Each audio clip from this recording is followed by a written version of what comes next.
Now, today we are going to continue our Bible studying, and we're going to begin looking at Genesis chapter 3, verse 1. Now the serpent was more subtle than any beast of the field which the Lord God hath made. And he said unto the woman, Yea, hath God said, Ye shall not eat of every tree of the garden. Now, God uses very careful language here. He is talking about the introduction of serious temptation into the human race, and it is by the means of a serpent. And God immediately indicates the seriousness of this subject, because he says, the serpent was more subtle than any beast of the field which the Lord God hath made. Now, God made this beast, and ordinarily God made wonderful things for mankind, and we find that all through the Bible. But here he talks about one that is very subtle. That is, he's not to be trusted. Why did God make an animal that was not to be trusted and was so subtle that he's warning at the beginning of talking about him that he was very subtle? This is because God is very, very wise. He gives mankind the full story so that mankind might be warned immediately as soon as Adam and Eve would hear about this serpent that was more subtle, or anyone else that is reading the Bible, knowing that that animal was created by God himself. We're going to put up our guards. Why did God tell us that? Why is that now a piece of information? Why can't God keep telling us about how good these animals were and how they help mankind and so on and so on? Why interrupt the whole business with this kind of a sneaky statement that there's a very subtle animal? The word subtle means that it's something that is not to be trusted, something watch out for now. Put up your guard. And indeed, when we talk about Satan now, we better put up our guard. And so God says it very plainly in Genesis chapter 3, verse 1, so that all of us can read it. Now, the serpent was more subtle than any beast of the field which the Lord God hath made. And the subtlety is manifested as we read the next couple of sentences.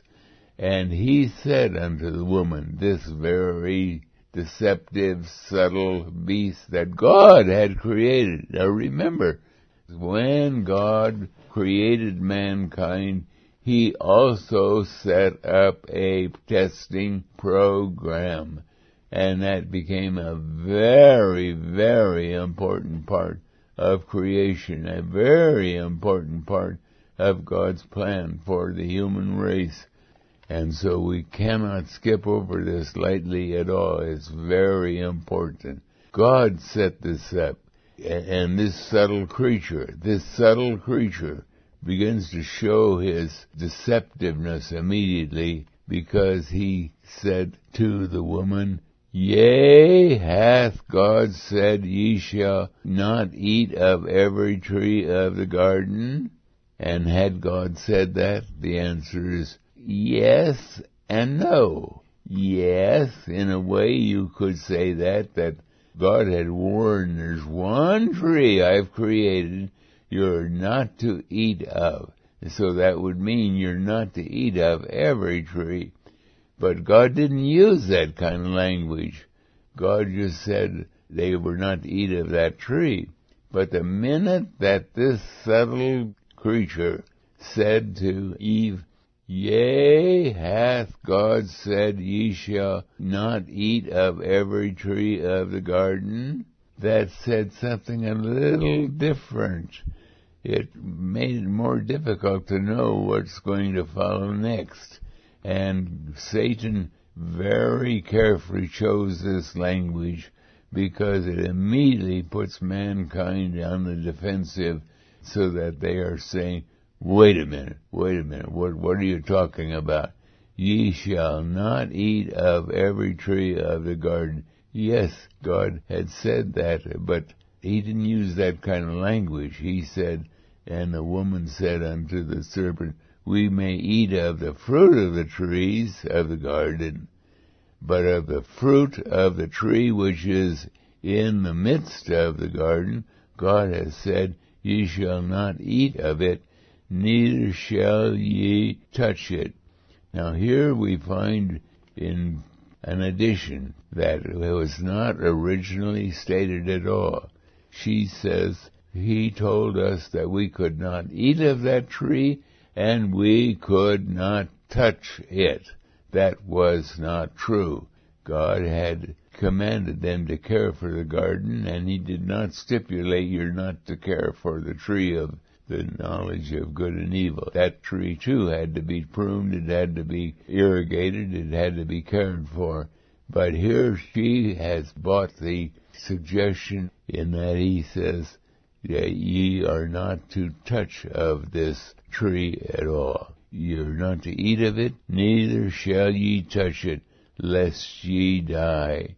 Now the serpent attacks that part of the reply, because that was never given to her by God. The God did not say she was not to touch it, that she had been given the command to care for the trees and to prune them and to irrigate them and so on. It did not include the matter of not touching it.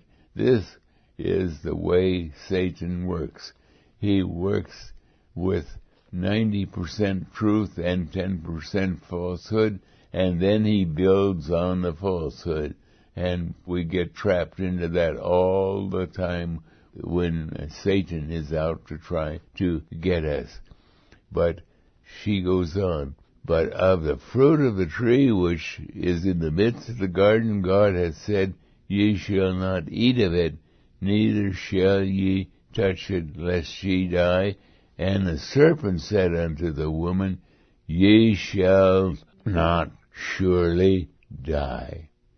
He leaves the statement flat there that God had not said that she was not to touch that tree at all, because she had to dress it and keep it and so on, but she was not to eat of it.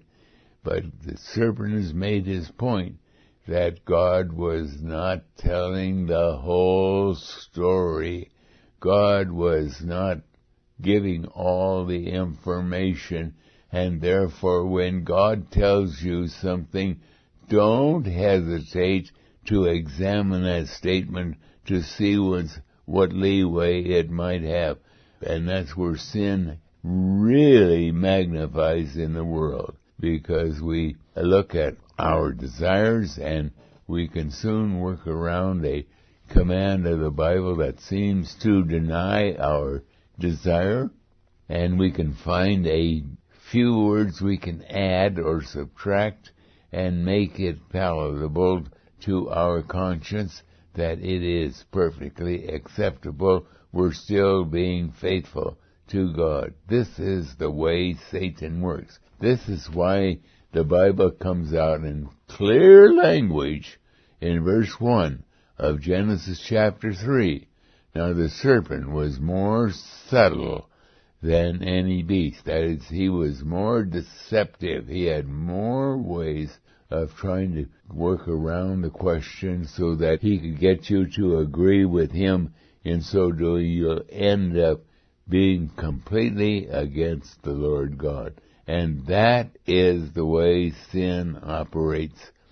When Satan had made that statement, ye shall not surely die if you disobey, the woman should have shut her eyes and shut her ears to any more conversation with this beast and gotten away from it, because she was being tempted. And that's the way we ought to do with sin. when a friend comes over and says, "Oh yeah, we can have a wonderful time together. No one will know about it. And we can do this and we can do that, and we can stop at a certain time, and yet deep in your heart you know that there's something deadly wrong with this. You should stop it right there.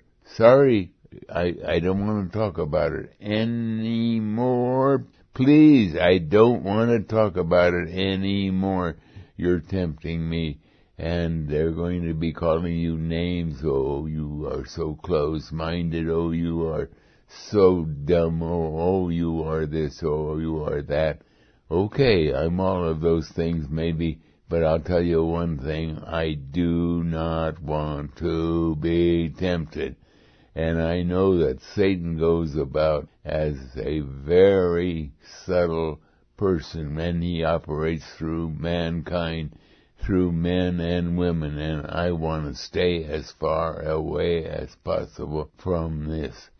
So we see here what happens, the progression of sin. Satan has got the attention of the woman. And the serpent said unto the woman, "Ye shall not surely die, for God knows that in the day ye eat thereof, your eyes shall be opened, and ye shall be as gods, knowing good and evil." Now, when you read this sentence all alone and take it out of its context, this is a very bold statement that Satan is making here, an enormously bold statement. He is acting like he is God himself, but he has got the attention of the woman, and what he has said so far looks reasonable, looks possible, looks rational, and so she's going to listen a little more, and what he adds is not so bad. It just seems to fit right into place. Your eyes will be open, and ye shall be like gods, knowing good and evil. What's bad about that? That would be wonderful to know about good and evil. Oh, my people, Satan works with such slyness, with such wrong thinking, and the moment we start opening the door a little bit, we're licked. We're done. Because he'll walk right into it. And how does Satan speak to us? Does he speak through some kind of a voice that we hear? No. He speaks through our friends. He speaks through the people that we associate with. And we better be real careful whom we're getting advice from. Shall we do this or shall we do that? And we shall be very close to the Bible to find our answers, because only in the Bible will we find the answers. So here we see the beginning of sin entering into the human race. This was not a small matter right here. This was the beginning of the entrance of sin into the human race. And as we go on in our study, we're going to see how it develops. But we can see that it was all done through the machinations, the subtlety, the deceptiveness of Satan. And that's the way sin is. Sin is very, very deceptive. Don't ever think it is not. Don't think, "Oh, no, I'm too smart. I won't be trapped." No way. I'm way too careful. Don't believe it. You just check yourself against the Bible to be sure that you're not doing something very sinful. Oh my, that's as far as we're going to be able to go in this study.